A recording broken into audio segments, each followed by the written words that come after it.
This is part 18 of Good Omens. Dog was the problem. He wouldn't go in the cottage. He crouched on the doorstep, growling. "Come on, you silly dog," said Adam. "It's only old Jasmine Cottage." He gave Anathema an embarrassed look. "Normally he does everything I say right off." "You can leave him in the garden," said Anathema. "No," said Adam. "He's got to do everything he's told. I read it in a book. Training is very important. Any dog can be trained, it said. My father said I can only keep him if he's properly trained.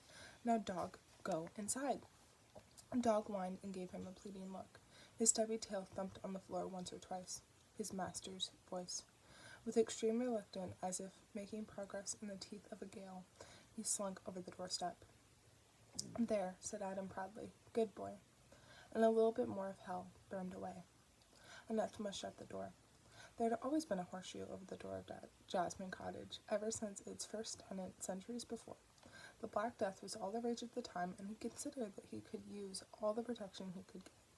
It was corroded and half covered with a paint of centuries, so neither Adam nor Anathema gave it a thought, or noticed how it was now cooling from a white heat.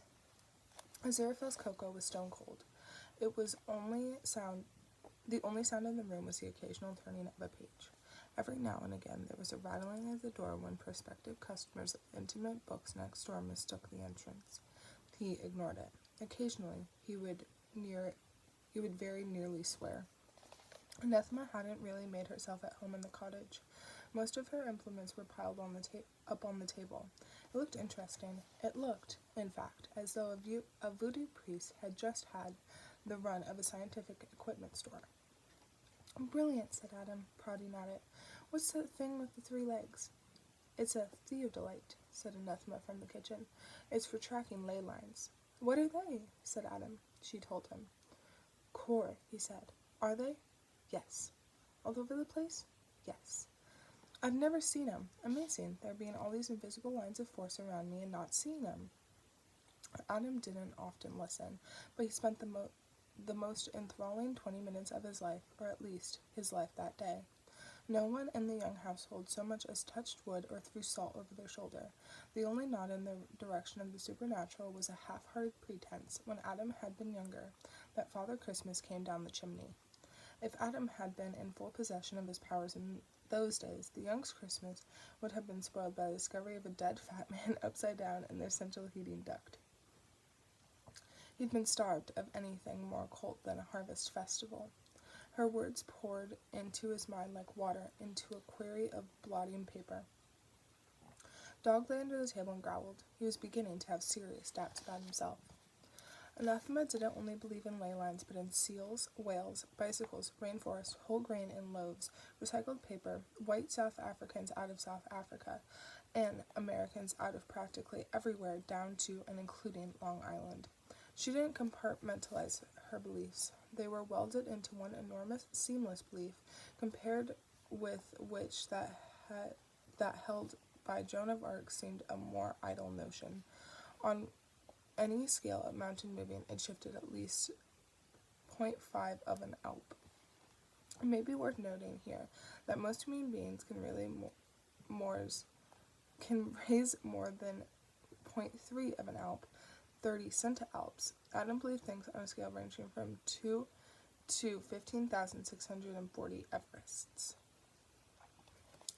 No one even used the word environment in Adam's hearing before. The South American rainforests were a closed book to Adam, and it wasn't even made of recycled paper. The only time he interrupted her was to agree with her views on nuclear power. "I've been to a nuclear power station. It was boring. There was no green smoke and bubbling stuff in tubes. Shouldn't be allowed not having proper bubbling stuff when people have come all the way to see it, and having just a lot of men standing around not even wearing space suits." "They do all the bubbling after visitors have gone home," said Anathema grimly. Said Adam. "They should be done away with this minute." Serve them right for not bubbling," said Adam. Anathema nodded. She was still trying to put her finger on what was so odd about Adam, and then she realized what it was. He had no aura. She was quite an expert on auras. She could see them if she stared hard enough. They were a little glow of light around people's heads, and according to a book she read, the color told you things about their health and general well-being. Everyone had one. In mean-minded, closed-in people, they were a faint, trembling outline. whereas expansive and creative people might have one extending several inches from the body. She never heard of anyone without one, but she couldn't see one around Adam at all, yet he seemed cheerful, enthusiastic, and as well balanced as a gyroscope. Maybe I'm just tired, she thought. Anyway, she was pleased and gratified to find such a rewarding student, and even loaned him some copies of New Aquarian Digest, a small magazine edited by a friend of hers. It changed his life. At least it changed his life for the day. To his parents' astonishment, he went to bed early, and then lay under the blankets until after midnight with a torch, the magazines, a bag of lemon drops. The occasional "brilliant" emerged from his ferocious chewing mouth. When the batteries ran out, he emerged into the darkened room and lay back with his head pillowed in his hands, apparently watching the squadron of X-Wing TM fighters that hung from the ceiling. They moved gently in the night breeze. But Adam wasn't really watching them. He was staring instead into the brightly lit panorama of his own imagination, which was whirling like a fairy ground. This wasn't Wensleydale's aunt in a wine glass. This sort of occulting was a lot more interesting. Besides, he liked Anathema. Of course, she was very old, but when Adam liked someone, he wanted to make them happy. He wondered how he could make Anathema happy. It used to be thought that big events that changed the world were things like big bombs, manic politicians, huge earthquakes, or vast population movements, but it has now been realized that this is a very old-fashioned view held by people totally out of touch with modern thought. The things that really change the world, according to chaos theory, are the tiny things. A butterfly flaps its wings in the Amazonian jungle, and subsequently a storm ravages half of Europe. Somewhere in Adam's sleeping head, a butterfly had emerged. It might or might not have helped Anathema get a clear view of things if she'd been allowed to spot the very obvious reason why she couldn't see Adam's aura. It was for the same reason that people in Trafalgar Square can't see England. Alarms went off. Of course, there's nothing special about alarms going off in the control room of a nuclear power station. They do it all the time. It's because there are so many dials and meters and things that something important might not get noticed if it doesn't at least beep. And the job of shift change engineer calls for a solid, capable, unflappable kind of man, the kind you can depend on not to make a beeline for the car park in the emergency, the kind of man, in fact, who gives the impression of smoking a pipe even when he's not.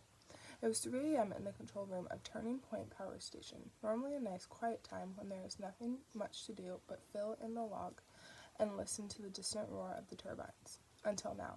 Horace Gander looked at the flashing red lights. Then he looked at some dials. Then he looked at the faces of his fellow workers. Then he raised his eyes to the big dial at the far end of the room. 420 practically dependable and very nearly cheap megawatts were leaving the station. According to the other dials, nothing was producing them. He didn't say, "That's weird." He wouldn't have said, "That's weird," if a flock of sheep had cycled past playing violins. It wasn't the sort of thing a responsible engineer said. What he did say was, "Alf, you'd better ring the station manager." 3 very crowded hours went past. They involved a lot of phone calls, telexes, and faxes. 27 people were out of bed in quick succession, and they got another 53 out of bed because if there is one thing a man wants to know when he's woken up in the panic at 4 a.m., it's that he's not alone. Anyway, you need all sorts of permissions before they let you unscrew the lid of a nuclear reactor and look inside. They got them. They unscrewed it. They had to look inside. Horace Gander said, "There's got to be a sensible reason for this. 500 tons of uranium don't just get up and walk away." A meter in his hand should have been screaming. Instead, it let out the occasional half-hearted tick. Where the reactor should have been was an empty space. You could have had quite a nice game of squash in it. Right at the bottom, all alone in the center of the bright cold floor, was a lemon drop. Outside, in the cavernous turbine hall, the machines roared, and 100 miles away, Adam Young turned over in his sleep.